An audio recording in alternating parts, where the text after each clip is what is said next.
مگر این سر جدا گشته ز ساطور؟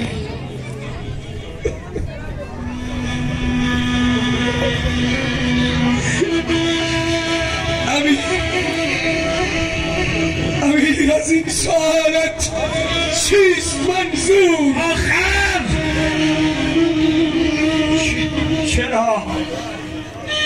چرا خورد استخوان گردن اوست؟ بی حیا شمر جوابم ده.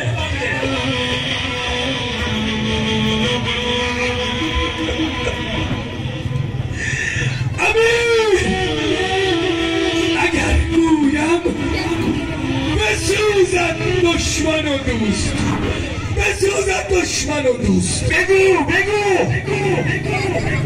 تا آتش از جانم نشیند مسلمان نشود کافر نبیند.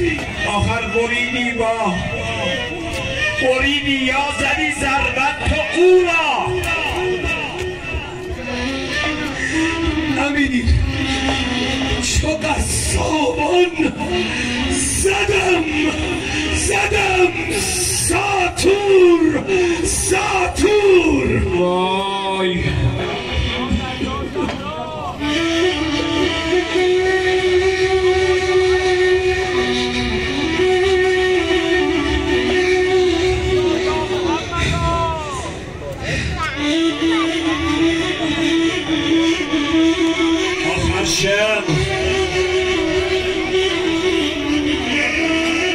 جدا کردی سرش با چند ضربت.